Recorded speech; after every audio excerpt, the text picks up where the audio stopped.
안녕하세요. 남편과 이혼 후 하루하루 즐거운 인생을 살아가고 있는 30대 여성입니다. 원래는 가게도 쉬는 날이고 해서 친구랑 만나려고 했는데 친구가 갑자기 일이 생겼다고 하더라고요. 그래서 뜻하지 않게 혼자만의 시간을 보내게 되었는데 문득 전 남편 생각이 나네요. 이미 다 지난 일이지만 지금 생각해도 참 어이가 없어요.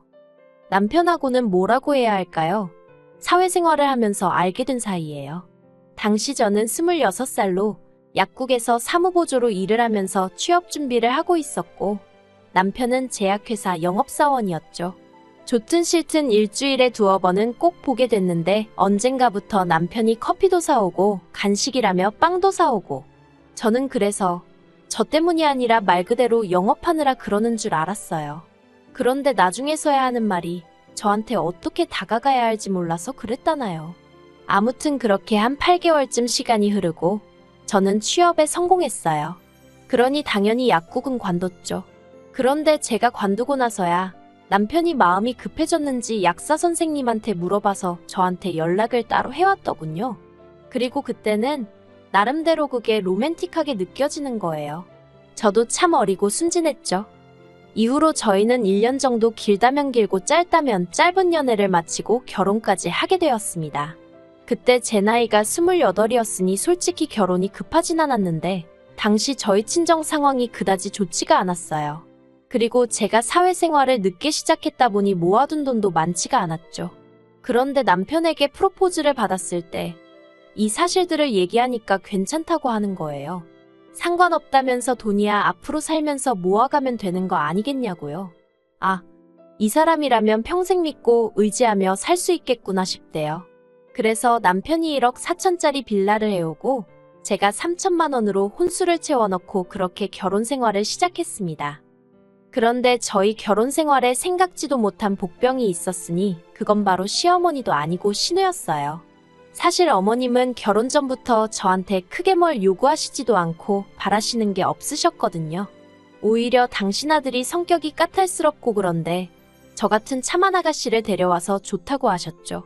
하지만 신우는 자기 남동생이 나름대로 4년제 대학 나와서 직장도 좋은데 다니고 있는데 딱 하나 단점이 여자 보는 눈이 없다고 하지를 않나. 그래놓고는 결국 저희 둘이 결혼하겠다니까 자기 동생이 뭐가 아쉬워서 집까지 해가면서 결혼을 해야 하냐고 자기는 이 결혼을 반대하네 어쩌네 한마디로 꼴 같자는 소리를 해대더라고요. 막말로 누가 자기한테 허락해달라고 한 것도 아니었는데 말이죠. 게다가 심지어 한 번은 자기가 자기 주변 사람들한테 저희 회사에 대해서 물어봤는데 아는 사람이 하나도 없더라며 저더러 재직증명서를 떼오라는 요구를 하더라니까요. 정작 자기는 7급 공무원이 될 거라며 10년째 집에서 놀고 먹는 백수였던 주제의 말이에요. 아무튼 그런 신우의 헛소리에도 불구하고 결국 남편과 저는 결혼을 했어요. 아닌 게 아니라 사실 신우가 너무 거슬려서 남편한테 결혼 못하겠다는 소리도 하긴 했었는데 그때마다 남편이 맞벌이를 하시던 시부모님 대신 신우가 자기를 많이 챙겨줬었다며 아마 그래서 그러는 것 같다고 저더러 넓은 마음으로 이해해달라고 했거든요. 그리고 만약에라도 저랑 신우 사이에 문제가 생기면 남편이 말하길 무조건 제 편에 설 거라는 거예요. 그래서 그냥 그래 신우가 남편을 어지간히 아끼는가 보다 생각하고 어떻게든 이해해보려고 했죠. 그런데 신우는 니들이 기어이 결혼을 하느냐며 괘씸하네 어쩌네. 어휴, 솔직히 정말 꼴같잖다는 생각밖에 안 들었는데 신우가 저보다 12살 그러니까 띠동갑이었거든요. 그러니 차마 꼴같잖다고 대놓고 말을 할 수도 없고 그래서 그냥 속으로 그래 노처녀 히스테리 부리냐 실컷 부려라 하고 말았네요. 한편 그렇게 결혼하고 몇 달 후 어머님 생신날이었어요. 저희 집에서 생신상을 차려드리려고 시부모님하고 신우하고 전부 다 저희 집으로 오시라 했죠. 미역국 불고기 그리고 잡채 정도는 제가 직접 했는데 하다 보니까 시간은 부족하고 그나마 옆에 있는 남편은 별 도움이 안 되고 그래서 나머지는 배달시켰어요. 그런데 신우가 제가 차린 상을 보더니 어떻게 며느리가 시어머니 생일상에 배달음식을 올리냐며 난리를 치는 거예요. 그래서 제가 이거는 제가 한 거고 나머지는 시간이 없었다 하니까 그러면 전날 미리 만들어놨어야지 하며 호통을 치대요. 어이가 없었죠. 자기야 백수니까 시간이 남아도는지 몰라도 저는 전날엔 야근까지 하고 정신이 하나도 없었는걸요. 그리고 저한테 시어머니 생신이기 전에 자기한텐 낳아준 어머니 생신인데 솔직히 할 말이 없어서가 아니라 더는 말을 섞기가 싫어서 알겠다고 죄송하다 하고 더는 말을 안 했어요. 그리고 얼마 후 시부모님과 신우가 이제 슬슬 가봐야겠다며 자리를 일어나대요. 저랑 남편은 배웅할 준비를 했고요. 그런데 갑자기 신우가 자기 팔찌가 없어졌다며 난린 거예요. 그러더니 화장실로 막 뛰어갔는데 거기도 없다면서 또 난리를 치대요. 저는 솔직히 신우가 팔찌를 하고 왔는지 기억도 안 나는 상황이었고요. 그런데 신우가 자기 화장실 갔다 오고 나서 제가 다녀오지 않았냐 하더니 저더러 빨리 내놓으랍니다. 어이가 없어서 뭘 빨리 내놓냐고 뭔지도 모른다고 했어요. 그랬더니 신우가 진짜 그러는 거 아니라면서 지금 돌려주면 자기가 문제 삼지 않겠지만 자기가 뒤져서 찾으면 경찰에 신고할 거래요. 가족이라고 안 봐줄 거랍니다. 이때는 어이가 없는 걸 넘어서 정말 미치고 팔짝 뛰겠더라고요. 그래서 저도 신우더러 집 다 뒤져서 안 나오면 나도 가만히 안 있을 거라고 했어요. 그랬더니 신우가 저더러 뻔뻔하다대요. 그런데 그때 아버님이 주머니에서 주섬주섬 뭘 꺼내시더니 혹시 이거냐 하셨습니다. 팔찌였어요. 아버님 말씀이 신우가 먼저 걸어가면서 떨어뜨리길래 이따 준다고 주우셔놓고 깜빡하셨다면서 그리고는 아버님이 신우더러 얼른 저한테 사과하라 하시니까 신우가 하는 말이 가관이었습니다. 저희 친정 형편이 어렵다고 했던 게 기억이 나서 순간 오해를 했다나요? 이건 또 무슨 개소린가 싶은 게 한마디로 제가 가난하니까 남의 물건에 손을 댔을 거라고 생각했다는 거잖아요. 그래서 신우더러 말 그따위로 하지 말라고 했어요. 그러자 여지껏 가만히 계시던 어머님이 아무리 그래도 신우가 윗사람인데 저더러 말을 함부로 한다며 저부터 먼저 신우한테 사과를 하라대요. 팔은 안으로 굽는다더니. 그래서 그 일로 제 딴에는 정말 잘해보려고 만든 자리였는데 신우하고는 물론이고 시부모님과도 사이가 틀어졌어요. 제 나름대로 시부모님은 그래도 경우도 있으시고 좋은 분들이라고 생각했기 때문에 실망이 더 컸죠. 그리고 이후로 시댁과는 대면대면한 사이를 유지하면서 지냈습니다. 명절이나 시부모님 생신 정도에만 찾아뵙고 신우 생일 같은 날은 남편 혼자만 보내고 그랬어요. 그러나 중에 딸아이를 낳으면서 일하랴 키우랴 생활이 바빠지기도 했고요. 또 달라진 게 있었다면 제가 다니던 회사를 관두고 친정아버지 식당 일을 돕게 되었네요. 앞서 제가 결혼 당시에 친정 형편이 좋지 않았다고 얘기했는데 그게 무슨 말이냐면 사실 아버지께서 작은 식당을 하셨는데 장사가 너무너무 안 됐어요. 친정아버지 딴에는 어떻게든 살려보신다고 사시는 아파트를 담보로 대출까지 받은 상황이라 정말 말도 아니었네요. 그런데 사람 일이라는 게 정말 한치 앞을 모른다더니 제가 결혼하고 1년쯤 지났을 땐가 친정아버지 식당이 방송국의 도움을 받아 메뉴부터 시작해 가게 인테리어까지 싹 바꾸게 되었거든요. 그리고 이후로 정말 놀랍게도 전국 각지에서 손님이 몰려오기 시작하는 거예요. 심지어 어떤 대기업에선 협업 제안도 해왔고요. 아무튼 그러면서 친정아버지가 저에게 도움을 요청하셨고 저도 250주는 회사보단 친정아버지랑 일하는 게 몸도 마음도 편하겠다 싶어서 같이 하게 되었습니다. 그리고 이후로 친정아버지가 매달 400에서 450씩 챙겨주셨고 그러니 당연히 돈도 전보다 많이 모이겠거니 싶었습니다. 그런데 남편에게 한 번씩 물어보면 생각보다 돈이 모여있질 않는 거예요. 이상했죠. 아무리 제가 수학을 잘 못해도 그 정도 머리는 돌아가는데 안 되겠다 싶어서 남편한테 재정 상황 좀 전부 다 오픈을 해보라고 했어요. 이때만 해도 경제권이 남편에게 있었거든요. 그런데 남편이 그냥 무턱대고 걱정할 거 없다. 자기가 다 알아서 관리하고 있다 하며 얼렁뚱땅 넘어가려고 하는 게 여자의 촉이라고 해야 할지 딱 뭔가 있다는 감이 오대요. 그래서 이제 남편하고 말 그대로 대판 싸웠습니다. 까라고 왜 못 가냐고 혹시 도박했냐 아니면 여자 생겼냐. 그러자 남편이 한다는 말이 실은 신우에게 돈을 좀 빌려줬답니다. 정말 그 말을 듣는 순간 화가 머리끝까지 올라오더라고요. 내가 신우를 얼마나 싫어하는지 알면서 어떻게 나랑 상의도 없이 신우한테 돈을 빌려줬나 싶은 게 배신감까지 느껴졌달까요? 금액도 한두 푼도 아니고 자그만치 2천이었어요. 아니, 백수 신우 뭘 믿고 2천이나 빌려줬냐고 제가 악을 썼습니다. 마음 같아선 진짜 애아빠만 아니면 머리털을 다 잡아 뜯어놓고 싶은 심정이었죠.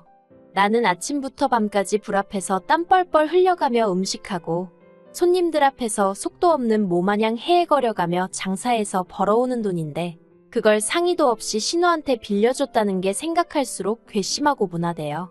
그래서 남편더러 당장 2천 받아오라고, 안 그러면 이혼이라고 했어요. 그랬더니 남편이 신우가 공무원 시험 합격만 하면 대출을 받아서라도 주겠다 했다며 저더러 좀 기다려주자는데 막말로 10년 동안 못 붙은 공무원 시험을 이번엔 붙는다는 게 말이 되나요? 제가 남편더러 다 필요 없다고 당장 2천 받아오라 했습니다. 그러자 남편이 어떻게 그러냐면서 악을 썼다가 안 되겠다 싶으니까 사정을 했다가 그리고 결국 한 일주일 만에 이게 최선이었다면서 600만 원 받아오대요. 그리고 그 일을 계기로 저는 남편에 대한 신뢰감을 완전히 상실하게 되었고 경제권도 뺏어왔습니다. 사실 남편이 경제권을 가지고 있던 건 결혼할 때 남편이 저보다 많이 해온 것도 있었고 월급도 비록 몇십만 원이었지만 저보다 많이 벌어왔기 때문이었는데 따지고 보면 자기가 하자고 든 결혼이었고 집도 자기 명인데 저랑 무슨 상관인가 싶고 월급도 이제 제가 남편보다 훨씬 많은 상황이었으니 남편도 뭐라 반박을 못하고 순순히 내놓았죠. 그리고 그때부터 돈 관리도 각자 하기 시작했네요. 그런데 작년 이맘때쯤 저와 남편이 이혼을 하게 된 결정적인 사건이 벌어졌습니다. 그건 바로 신우의 연애 때문이었어요. 아니, 작년 봄이었나. 언젠가부터 신우가 혼자 콧노래를 부르고 아주 그냥 꼴값을 떨더라고요. 그리고는 뭐 한다는 말이 요새는 연하남을 만나는 여자가 진짜 승자라느니 어떻다느니. 그래서 저는 속으로 연하남이고 나발이고 시집이나 가라 생각했는데 알고 보니까 저랑 동갑인 신우랑은 띠동갑인 남자친구가 생겼다는 거예요. 황당하고 어떤 미친 엑스인가 싶고 이건 뭐 부러운 게 아니라 말 그대로 진짜 기도 안 찼어요. 그래서 제가 남편더러 어디서 사기꾼한테 속은 거 아니냐니까 남편이 저더러 심보가 왜 그렇게 고약하냐면서 핀잔을 주대요. 하지만 세상 사는 게 무슨 드라마도 아니고 제가 신우를 싫어해서 더 그렇게 느꼈을 수도 있지만 아무리 생각해도 납득이 안 되더라고요. 신우 말로는 키 183에 사업하는 남자라는데 그렇게 잘난 남자가 왜 12살이나 많은 백수 신우를. 하지만 이런 얘기를 할 때마다 남편은 제가 신우를 질투한다는 둥, 자격지심이라는 둥. 그래서 제가 남편더러 신우더러 조심하라 하라고 그리고 그 말을 마지막으로 더는 이러쿵저러쿵 말을 안 했네요. 그런데 아니나 다를까 그 얘기 나오고 2달이나 지났나? 신우가 남편한테 연락을 해왔답니다. 자기 남자친구 그러니까 신우가 사귄다는 연하남 사업자금에 뭐 문제가 생겨서 계좌가 동결이 됐다나 어쨌다나 하며 급하게 1억이 필요한데 그 돈을 좀 해달라고 하더래요. 그리고 멍청한 저희 남편이 그 말을 그대로 믿고는 저한테 빨리 1억 좀 만들어 달라는데 미쳤나 싶더라고요. 일단 1억이 있지도 않았고 아니 신우랑 결혼을 한 것도 아닌데 그걸 왜 우리가 도와주냐고 안 된다 했죠.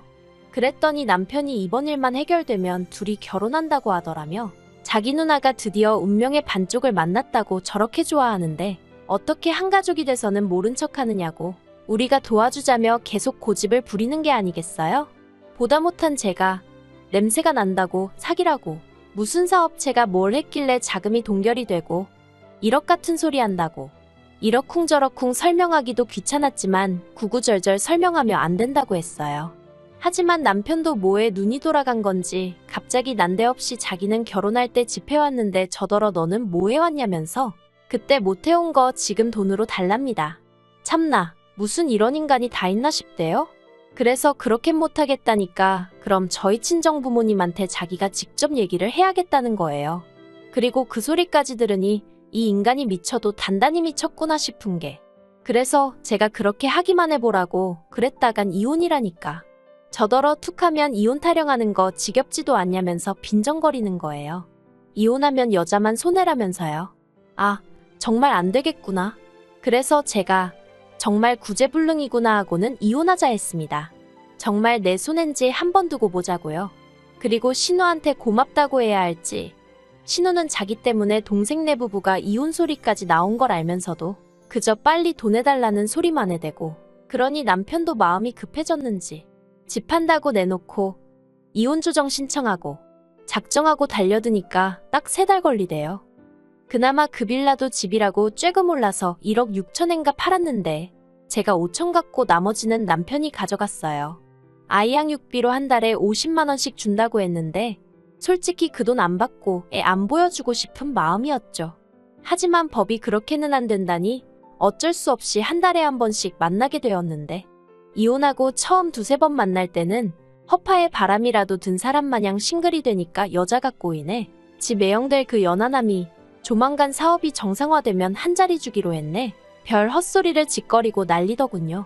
그러면서 저더러 후회하지 이러면서 빈정거리고. 그런데 올해 초부터 볼 때마다 살이 쭉쭉 빠져있질 않나.